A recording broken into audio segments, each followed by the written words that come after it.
So we're continuing our readings on the five Khandas, the aggregates, and this will be the third day of some readings that I've prepared for or will be presenting. Today's readings will start with the sutta from the Samyutta Nikaya, the Khanda Samyutta, 22, number 86, called Anuradha. On one occasion, the Blessed One was dwelling at Vesali in the great wood in the hall with the peaked roof. Now on that occasion, the Venerable Anuradha was dwelling in a forest hut not far from the Blessed One. Then a number of wanderers of other sects approached the Venerable Anuradha and exchanged greetings with him. When they had concluded their greetings and cordial talk, they sat down to one side and said to him, "Friend Anuradha, when a Tathagata is describing a Tathagata, the highest type of person, the supreme person, the attainer of the supreme attainment, he describes him in terms of these four cases. The Tathagata exists after death, or the Tathagata does not exist after death, or the Tathagata both exists and does not exist after death, or the Tathagata neither exists nor does not exist after death." When this was said, the Venerable Anuradha said to those wanderers, "Friends, when a Tathagata is describing a Tathagata, the highest type of person, the supreme person, the attainer of the supreme attainment, he describes him apart from these four cases. The Tathagata exists after death, or the Tathagata does not exist after death, or the Tathagata both exists and does not exist after death, or the Tathagata neither exists nor does not exist after death." When this was said, those wanderers said to the Venerable Anuradha, "This bhikkhu must be newly ordained, not long gone forth, or if he is an elder, he must be an incompetent fool." Then those wanderers of other sects, having denigrated the Venerable Anuradha with the terms newly ordained and fool, rose from their seats and departed. Then, not long after those wanderers had left, it occurred to the Venerable Anuradha, "If those wanderers of other sects should question me further, how should I answer if I am to state what has been said by the Blessed One and not misrepresent him with what is contrary to fact? And how should I explain in accordance with the Dhamma, so that no reasonable consequence of my assertion would give ground for criticism?" Then the Venerable Anuradha approached the Blessed One, paid homage to him, sat down to one side, and reported to the Blessed One everything that had happened, asking, "If those wanderers of other sects should question me further, how should I answer so that no reasonable consequence of my assertion would give ground for criticism?" And the Buddha's reply, "What do you think, Anuradha? Is form permanent or impermanent?" "Impermanent, Venerable Sir." And then through the usual sequence, which we've gone over a couple of times. And then, "Therefore, seeing thus, he understands there is no more for this state of being." "What do you think, Anuradha? Do you regard form as the Tathagata?" "No, Venerable Sir." "Do you regard feeling, perception, volitional formations, consciousness as the Tathagata?" "No, Venerable Sir." "What do you think, Anuradha? Do you regard the Tathagata as in form?" "No, Venerable Sir." "Do you regard the Tathagata as apart from form?" "No, Venerable Sir." "Do you regard the Tathagata as in feeling, as apart from feeling, as in perception, as apart from perception, as in volitional formations, as apart from volitional formations, as in consciousness, as apart from consciousness?" "No, Venerable Sir." "What do you think, Anuradha? Do you regard form, feeling, perception, volitional formations, and consciousness taken together as the Tathagata?" "No, Venerable Sir." "What do you think, Anuradha? Do you regard the Tathagata as one who is without form, without feeling, without perception, without volitional formations, without consciousness?" "No, Venerable Sir." But, Anuradha, when the Tathagata is not apprehended by you as real and actual here in this very life, Is it fitting for you to declare, friends, when a Tathagata is describing a Tathagata, the highest type of person, the supreme person, the attainer of the supreme attainment, he describes him apart from these four cases. The Tathagata exists after death, or one of the other three of the four standard ones, the Tathagata neither exists nor does not exist after death. No, Venerable Sir. So the question was, can you describe him as apart from any of those four cases? No. Good, Anuradha. Formerly Anuradha, and also now, I make known just suffering and the cessation of suffering. So it's just sort of another one of those situations where, like this monk Anuradha, a person is trying to describe or define the Tathagata, what happens to like an enlightened being. It's often that same kind of answer is given when someone asks what happens to a Buddha or an Arahant after death.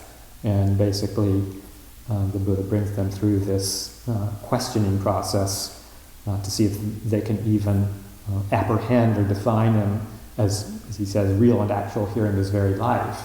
And so the persons being questioned are not able to do that, as one can see from the questioning here. And then it's sort of, well, if you can't do it, define that being as real and actual here in this very life, even the more so, how can you attempt to even describe them after death, after the death of the physical body? Because as we were talking about, I think, in the discussion yesterday, it's a question that actually starts with a wrong assumption of there being an actual being to begin with. So it's the question that's inappropriate.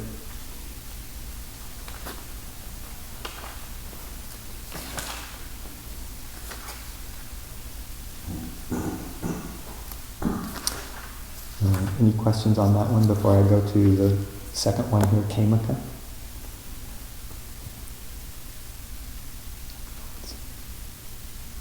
It's you can see how sometimes the Buddha will say things to others and not. When he said, how can I respond so I won't be criticized? And it could have been a perfect time. Well, you can't. Right. All beings are criticized. Everyone is criticized. But the point, he made is the best way to assert, the Tathagata's understanding of the matter. Yeah, it's unapprehendable. Yeah, and also it's interesting, he obviously thought that Anuradha could come to some understanding of this through this questioning, whereas there are some other situations where people ask similar questions and the Buddha just is silent because it's like he won't understand. That's the point of saying anything. Yeah. And of course it all hinges on the assumption of identity and individuality, Right. which is especially as anybody at any time. That's such a deep assumption that the Buddha challenges. Yeah. So that's what, essentially it's like the question assumes of the reality that doesn't exist.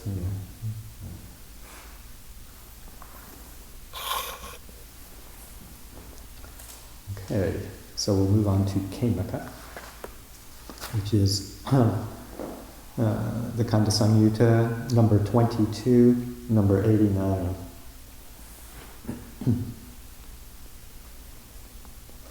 On one occasion, a number of elder bhikkhus were dwelling at Kosambi in Conceit Park. Now on that occasion, the Venerable Kamaka was living at Jujub Tree Park, sick, afflicted, gravely ill. Then in the evening, those elder bhikkhus emerged from seclusion and addressed the Venerable Dasaka thus: "Come, friend Dasaka, approach the bhikkhu Kamaka and say to him, 'The elders say to you, friend Kamaka, we hope that you are bearing up, friend. We hope that you are getting better.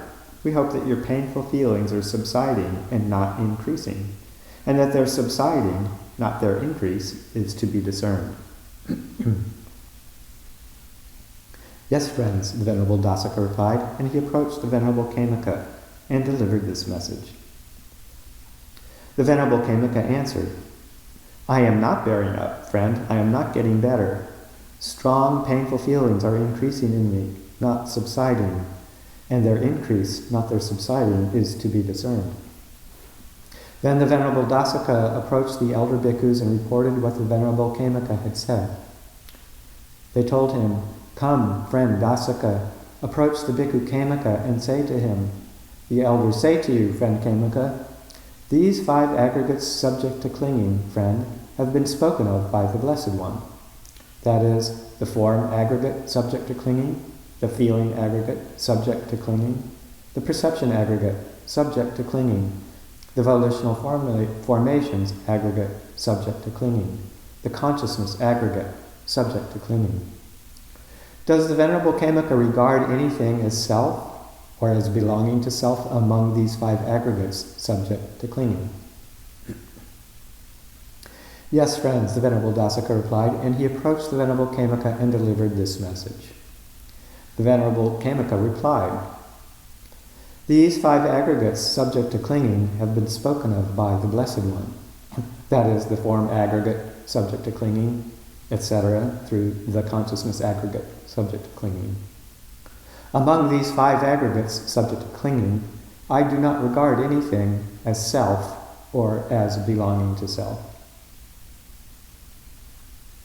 Then the Venerable Dasaka approached the elder bhikkhus and reported what the Venerable Khemaka had said. They replied, Come, friend Dasaka, approach the bhikkhu Khemaka and say to him, The elders say to you, friend Khemaka, these 5 aggregates subject to clinging, friend, have been spoken of by the Blessed One. That is, the form aggregate, etc., through to the consciousness aggregate subject to clinging. If the Venerable Khemaka does not regard anything among these aggregates subject to clinging as self or as belonging to self, then he is an arahant, one whose taints are destroyed. Yes, friends, the Venerable Dasaka replied, and he approached the Venerable Khemaka and delivered this message. The Venerable Khemaka replied, These 5 aggregates subject to clinging have been spoken of by the Blessed One. I do not regard anything among these 5 aggregates subject to clinging as self or as belonging to self. Yet I am not an arahant, one whose taints are destroyed. Friends, the notion, I am, has not yet vanished in me in relation to these 5 aggregates subject to clinging. But I do not regard anything among them as this I am. Here's a footnote here, let's see if I can...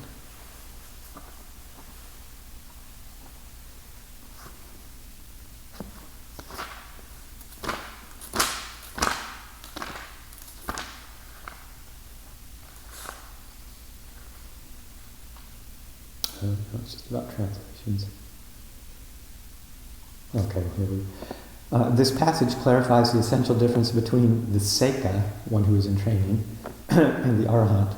While the Seka has eliminated identity view, which is one of the first 3 fetters, Sakaya Ditti, and thus no longer identifies any of the 5 aggregates as a self, he has not yet eradicated ignorance, which sustains a residual conceit and desire I am, in relation to the 5 aggregates.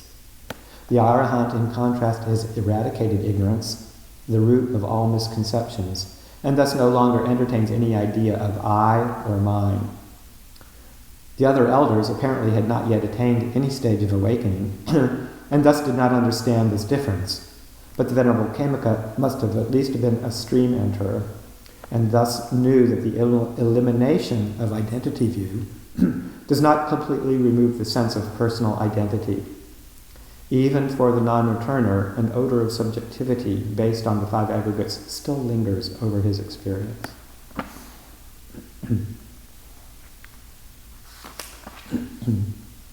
Then the Venerable Dasaka approached the elder bhikkhus and reported what the Venerable Khemaka had said. They replied, Come, friend Dasaka, approach the bhikkhu Khemaka and say to him, The elders say to you, friend Khemaka, when you speak of this I am, what is it that you speak of as I am? Do you speak of form as I am, or do you speak of I am apart from form? Do you speak of feeling, of perception, of volitional formations, of consciousness as I am? Or do you speak of I am apart from these? When you speak of this I am, friend Khemaka, what is it that you speak of as I am? Yes, friend, the Venerable Dasaka replied, and he approached the Venerable Khemaka and delivered his message. Enough, friend Dasaka, why keep running back and forth? Bring me my staff, friend. I'll go to the elder bhikkhus myself. Then the Venerable Khemaka, leaning on his staff, approached the elder bhikkhus, exchanged greetings with them, and sat down to one side. The elder bhikkhus then said to him, Friend Khemaka, when you speak of this I am, what is it that you speak of as I am? Friends, I do not speak of form as I am, nor do I speak of I am apart from form.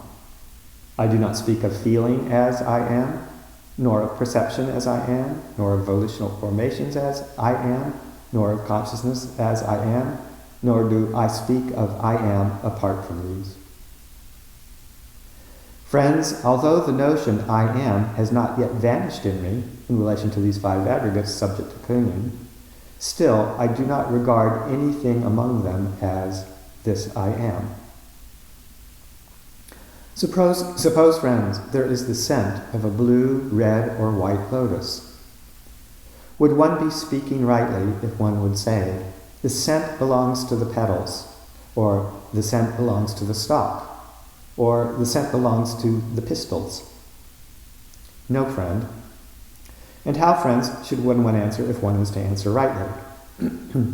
Answering rightly, friend, one should answer, the scent belongs to the flower. So too, friends, I do not speak of form as I am, nor do I speak of I am apart from form.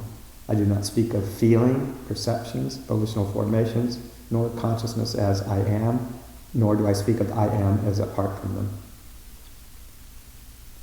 Friends, although the notion I am has not yet vanished in me in relation to these five aggregates subject to clinging, still I do not regard anything among them as this I am. Friends, even though a noble disciple has abandoned the five lower fetters, still, in relation to the five aggregates subject to clinging, there lingers in him a residual conceit, I am, a desire, I am, an underlying tendency, I am, that has not yet been uprooted. And the Pali is, for that is asmimana, the conceit I am, the conceiving I am. Sometime later, he dwells contemplating rise and fall in the five aggregates subject to clinging, such as form, such as origin, such as passing away, such as feeling, such as perception, such as volitional formations, such as consciousness, such its origin, such its passing away. As he dwells thus contemplating rise and fall in the five aggregates subject to clinging, the residual conceit, I am, the desire, I am, the underlying tendency, I am, that had not yet been uprooted, this comes to be uprooted. Suppose, friends, a cloth has become soiled and stained, and its owners give it to a laundryman. The laundryman would scour it evenly with cleaning salt, lye, or cow dung, and rinse it in clean water. Even though that cloth would become pure and clean, it would still retain a residual smell of cleaning salt, lye, or cow dung that had not yet vanished. The laundryman would then give it back to the owners. The owners would put it in a sweet-scented casket, and the residual smell of cleaning lye, salt, or cow dung that had not yet vanished would vanish. So too, friends, even though a noble disciple has abandoned the five lower fetters, still, in relation to the five aggregates subject to clinging, there lingers in him a residual conceit, I am, a desire, I am, an underlying tendency, I am, that has not yet been uprooted. As he dwells, thus contemplating rise and fall in the five aggregates subject to clinging, the residual I am, the desire I am, the underlying tendency I am, that had not yet been uprooted, this comes to be uprooted. When this was said, the elder bhikkhus said to the Venerable Khemaka, "We did not ask our questions in order to trouble the Venerable Khemaka, but we thought that the Venerable Khemaka would be capable of explaining, teaching, proclaiming, establishing, disclosing, analyzing, and elucidating the Blessed One's teaching in detail. And the Venerable Khemaka has explained, taught, proclaimed, established, disclosed, analyzed, and elucidated the Blessed One's teaching in detail." This is what the Venerable Khemaka said. Elated, the elder bhikkhus delighted in the Venerable Khemaka's statement. And while this discourse was being spoken, the minds of 60 elder bhikkhus and the Venerable Khemaka were liberated from the taints by non-clinging.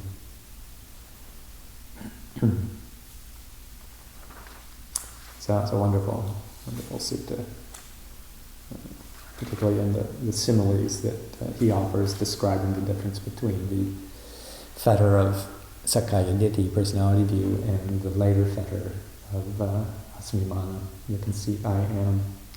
Those similes describe it quite beautifully. And a couple of things. One, that it's interesting that, what brings him to me anyway, what brings Khemaka to realization was, or the teaching that brings one to realization to uproot that final underlying tendency of I am, is the same practice that one does to understand and eliminate Sakkaya Ditthi too, and it's just that constant reflection over and over again on the five aggregates and their impermanence, suffering and not self. The description being here pretty much in terms of anicca, but the other two coming along with it, because they are pretty much just different aspects of the same kind of contemplation of experience. So yeah, you just keep doing it. Keep on contemplating experience in that way. And then also the fact that another interesting thing I thought is that Venerable Khemaka, he basically realized arahantship while he was teaching, which is one of we were talking about that the other day, one of the several ways that one comes to understanding and penetration of Dhamma. And I forgot to I was going to look up the other ones, whether it's listening to Dhamma or teaching Dhamma as one example. There are several other ways that people can come to arahantship. I don't quite remember, but this was one from teaching.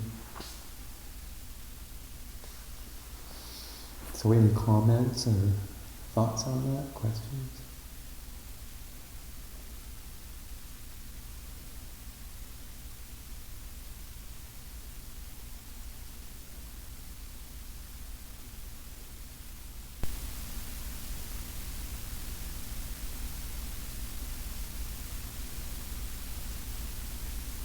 Also just enjoy the kind of personal approaches, or the kind of story-like approaches in the suttas. It's not just dry instruction, but Venerable Khemaka being ill and just back and forth, and finally him just saying, enough. Why keep going back and forth? I'll go through them myself. And the fact that these, also another kind of human element, which I think is a good model, is that these monks were, this group of elder monks were senior to Venerable Khemaka, yet they, had the humility or humbleness to be able to say, okay, well, here's somebody, even though he's junior to us, he might be able to explain this in a way that would be useful.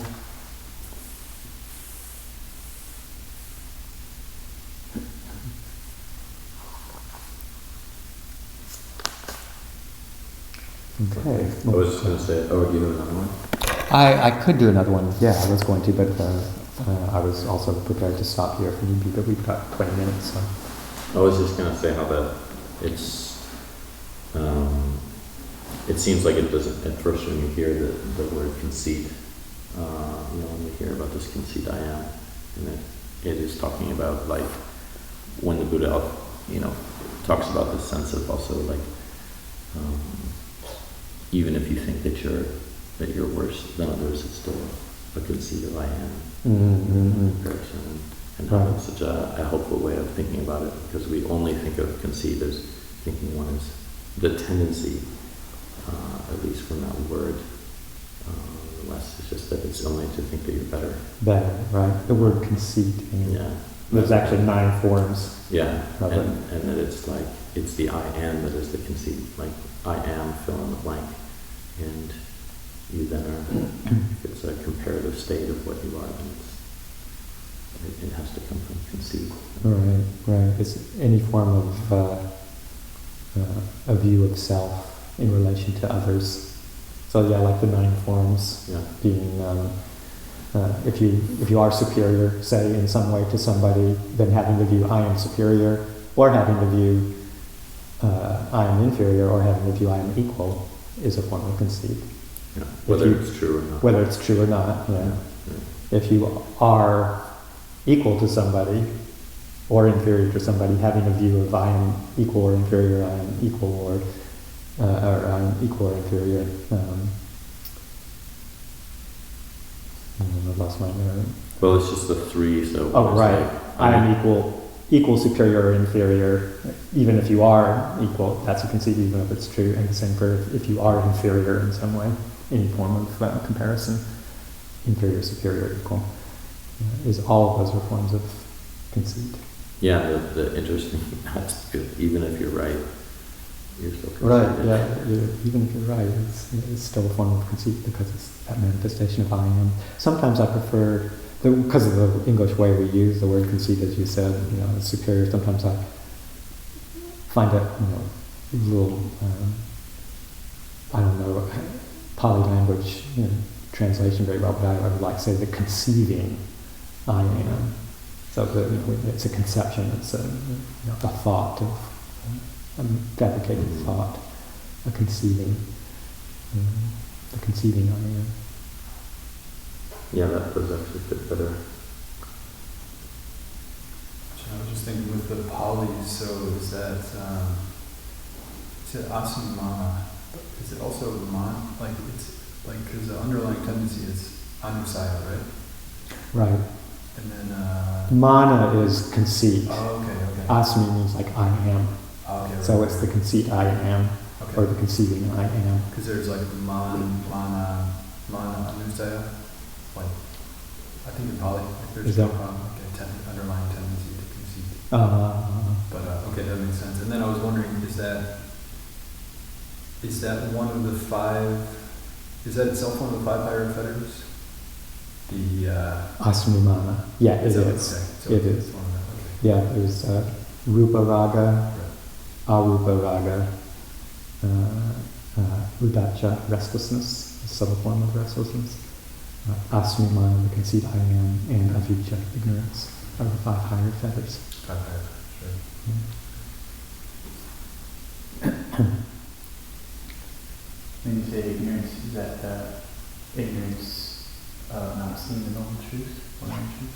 Generally speaking, yeah. I mean, sometimes it's a bit broader than that, like not understanding the 3 characteristics or seeing through, not self and those kinds of things. But most often you see that avijja is defined as ignorance of the 4 noble truths, or ignorance of, having actually penetrated them.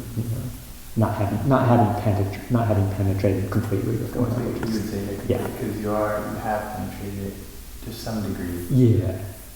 Throughout the first 3 stages. Sure, yeah, and even before that, there's various degrees of understanding that one can have of the 4 noble truths, all the way from just a basic intellectual conceptual understanding, like, reading it and saying, I see what that means, to various levels of internal, actual penetrating,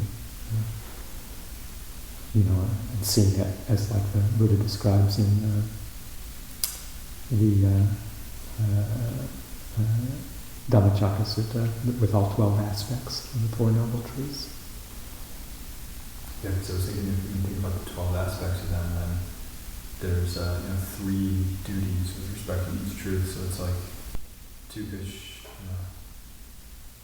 right? It's three duties perspective. So it seems like maybe the third duty, like craving has been eliminated, Right. has been realized, Right. the path has been developed. Like that one might be That's, totally completed, but that's when, the other levels of awakening they're still kind of working on. yeah, when there's that full completion, when it's happened.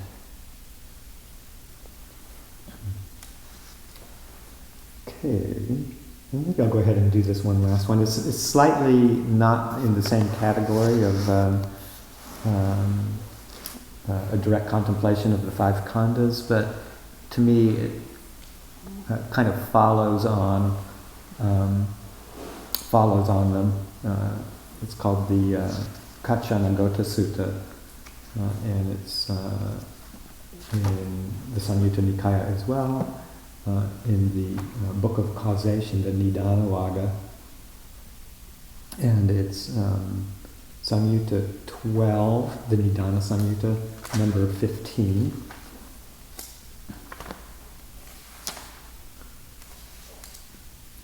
It's very short, but it's also very jam-packed.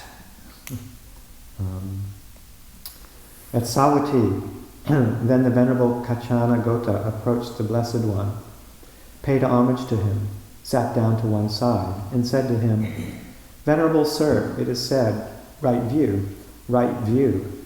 In what way, Venerable Sir, is there right view?" This world, Kachana, for the most part, depends upon a duality, upon the notion of existence and the notion of non-existence, which can also be phrased as the notion of eternalism or the notion of annihilationism, those two extreme views. But for one who sees the origin of the world as it really is with correct wisdom, there is no notion of non-existence in regard to the world. And for one who sees the cessation of the world as it really is with correct wisdom, there is no notion of existence in regard to the world. So what he's saying is that for one who correctly sees arising of phenomena, arising of the world of experience, moment to moment, correctly, then the idea of annihilationism can't arise. Because if you correctly see the constant arising of experience, then you realize that there's no possibility of a complete, cessation within this realm. So the notion of annihilationism just can't arise. And then similarly for the cessation of the world, if one sees things ceasing, ending constantly, or non-arising in its moment-to-moment experience, then the notion of eternalism, things remaining static, remaining the same, there being some unending essence, forever and ever, like a soul or something like that. That can't arise if you see cessation correctly. This world, Kachana, is for the most part shackled by engagement, clinging, and adherence. But this one with right view does not become engaged and cling through that engagement and clinging mental standpoint adherence, underlying tendency. He does not take a stand about myself. He has no perplexity or doubt that what arises is only suffering arising. What ceases is only suffering ceasing. His knowledge about this is independent of others. It is in this way, Kachana, that there is right view. All exists. Kachana, this is one extreme. All does not exist. This is the second extreme. Without veering towards either of these extremes, the Tathagata teaches the Dhamma by the middle. With ignorance as condition, volitional formations come to be. With volitional formations as condition, consciousness comes to be. And then through the formula of dependent origination, such is the origin of this whole mass of suffering. But with the remainderless fading away and cessation of ignorance, comes cessation of volitional formations. With the cessation of volitional formations, cessation of consciousness, etc., through the reverse order. such is the cessation of this whole mass of suffering. So I just think that almost says it all. That the culmination of the understanding that one can come to through contemplation of the five aggregates can lead one, will eventually, if done well and completely, it will lead one to the extinction of ignorance. And then what one sees clearly is that what arises is only suffering arising. What ceases is only suffering ceasing. It's looking through the lens of Dhamma, looking at experience through that lens of suffering, discontent, dukkha arising and passing away. Last thoughts or comments? Or anything? Okay, if not, maybe we can just sit quietly for a few minutes. We've got a few minutes left and just digest a little bit, breathe it in.